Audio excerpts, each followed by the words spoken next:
2, 3 e... Ei, meus amigos, sejam bem-vindos a mais um vídeo nesse canal. Voltei e eu quero falar com vocês hoje sobre liturgia. Provavelmente você já viu no título desse vídeo. A gente vai falar sobre liturgia, vamos conversar sobre esse assunto. Eu vou tentar fazer um vídeo breve, não falar muito. Eu quero que voltar, né? Tem que voltar devagar, né? Voltar aos poucos. Enfim, tô voltando. Se depender, semana que vem tem vídeo. Se depender, não tem. Só Deus sabe. E é isso aí, vamos pra cima, vamos pra cima. Já quero começar com vocês lendo lá no capítulo 15 do livro de Mateus. Deixa eu dar um contexto rapidinho. O que acontece? Chegam alguns escribas e uns fariseus em Jesus e eles começam a questionar Jesus acerca de algumas coisas que os discípulos eles faziam. E eles falam assim, cara, por que os seus discípulos fazem isso? Por que eles não fazem isso? Por que eles não fazem aquilo? E Jesus virou e falou assim, cara, vocês transgridem o mandamento de Deus por causa da vossa tradição. Jesus ele não estava passando um pano para os discípulos, mas ele estava revelando o coração dos fariseus. Tanto que ele pergunta assim, cara, vocês mudam a palavra de Deus por causa da vossa tradição.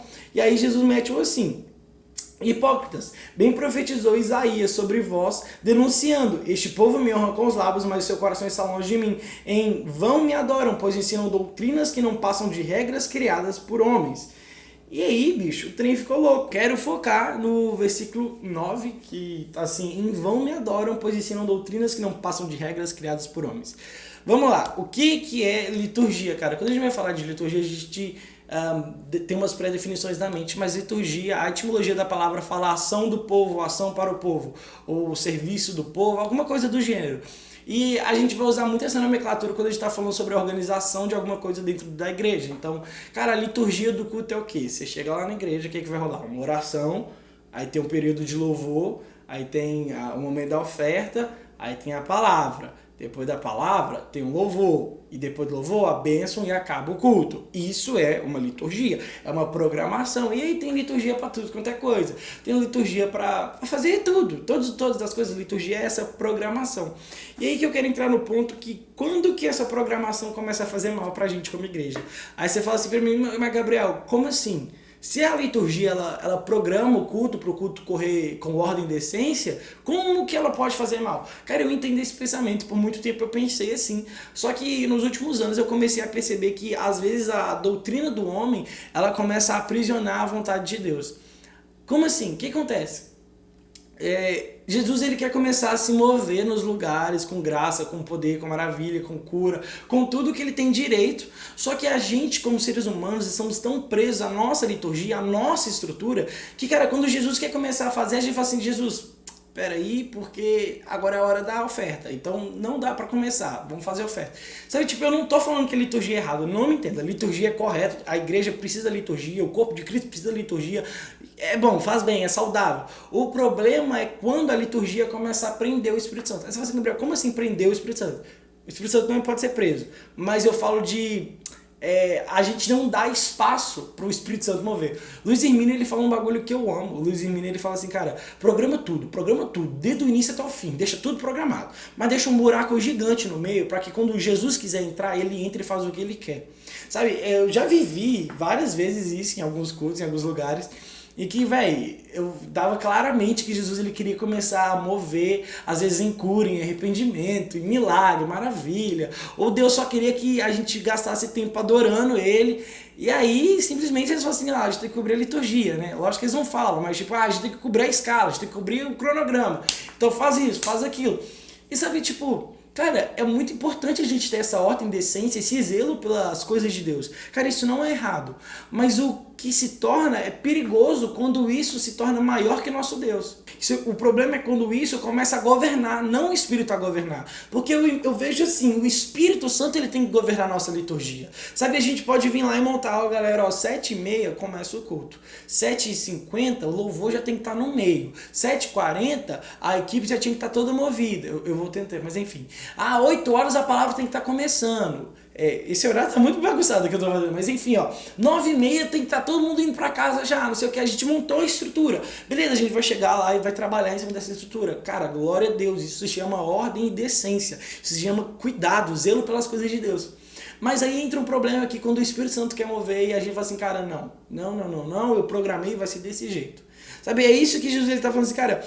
Tipo, Jesus ele fala assim, cara, vocês estão me adorando em vão, porque vocês estão ensinando uma doutrina, vocês estão vivendo uma doutrina Porque ela é feita por homens, sabe? Não tem um agir do Espírito, não tem a liberdade do Espírito, sabe? Porque no final das contas a igreja não é de um pastor, a igreja não é de uma pessoa, a igreja é de Deus, sabe? A igreja é de Jesus. Então por que eu tenho autoridade para barrar o Espírito Santo dentro da igreja de Jesus? Saca? Tipo, é claro que eu entendo as autoridades, nós temos que honrar elas, sabe?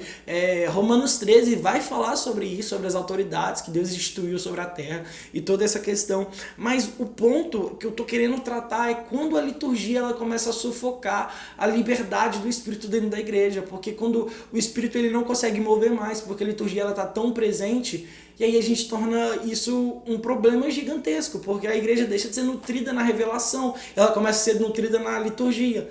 Pode surgir vários problemas diferentes, pode surgir falta de compaixão pelo irmão, e enfim, muita coisa pode acontecer pela falta da ação do Espírito Santo com liberdade na igreja. É claro que, gente, o Espírito Santo não vai ficar parado vendo isso acontecer. Claro que o Espírito Santo ele vai a cada pessoa que está disponível, e toda essa questão o Espírito Santo vai tocar as pessoas, mas a ação, com a comunhão, com o corpo de Cristo, com a comunidade de fé, por plena convicção, todo mundo junto, é isso que eu estou querendo falar, todo mundo junto, a comunidade de fé sendo tocada pelo Espírito Santo, às vezes isso é barrado porque a liturgia tem que ser cumprida. E aí, cara, quando que a liturgia faz mal? Quando ela começa a barrar a vontade de Deus. A liturgia ela não é considerada uma muleta. Eu particularmente não considero ela uma muleta, mas ela é um meio que nós encontramos de adorar a Deus. Ou seja, a liturgia ela se torna um meio para adorar a Deus. Não é adoração a Deus. Só que o problema é quando o meio começa a barrar a vontade de Deus.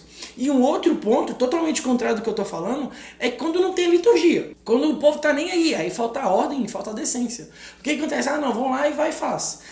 Vai e faz, pega o trem e faz, não sei o que, vai ser lá o que. Cara, a falta da liturgia causa desordem. Então, quando nós temos a decência do corpo, quando a gente tem a organização daquilo que está acontecendo, a gente sabe que, cara, quando Deus vier para mover o que Ele quer mover, cara, não vai ter problema. Quando falta a ordem e a decência, cara, vira uma bagunça.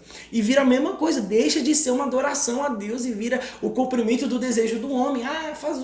Sabe, a falta do desejo de cumprir com ordem e decência. O Espírito Santo, quando ele vem manifestar, ele se manifesta de uma maneira plena, com uma ordem plena, sabe, ele manifesta com graça, cara, e dá tudo muito certo, porque, sabe, a organização, ela chama o favor de Deus, sabe, mas a bagunça, cara, mano, não vai rolar a bagunça. E aí a gente tem esse problema que quando começa a relativizar a doutrina, começa a relativizar a liturgia, sabe?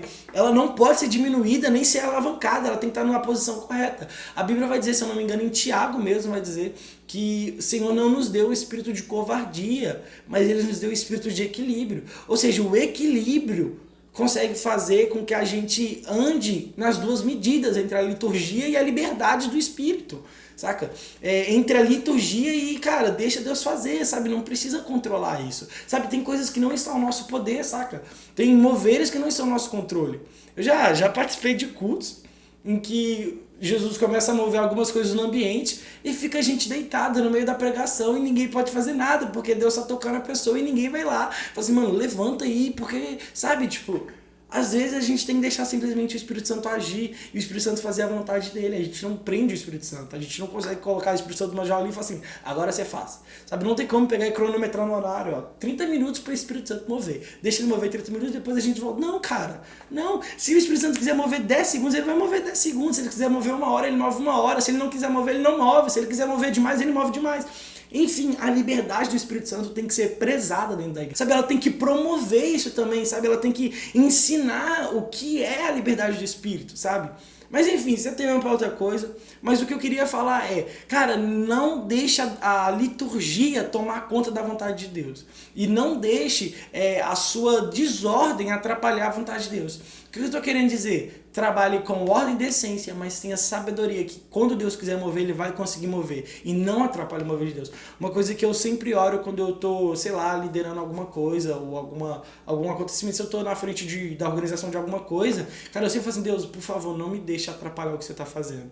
Porque, cara, o meu medo é atrapalhar a vontade de Deus. O meu medo é atrapalhar o mover de Deus. Entre pegar a mensagem que eu preparei e deixar Jesus mover, eu prefiro deixar Jesus mover. Isso que é. Sabe, eu não tenho a necessidade de cumprir a mais a minha agenda. Eu tenho a vontade de que Deus faça a vontade dele. Mas enfim, meus amigos, é isso que eu queria conversar com vocês hoje de maneira bem breve. O que eu queria falar é que não deixem a doutrina paralisar a vontade de Deus, mas também não esqueçam de ter ordem e decência. Não adianta você honrar na estrutura. Não adianta você ter a melhor estrutura se o seu coração tá longe. Se Deus não tá conseguindo mover as pessoas e tocar, sabe? Que a estrutura ela seja só um meio de chamar a vontade de Deus e deixar ela livre. Sabe, meus amigos? É mais ou menos isso que eu tô querendo falar. Essa é a mensagem, isso que eu queria dizer com vocês. Espero que tenha tudo dado certo esse vídeo, vocês tenham entendido.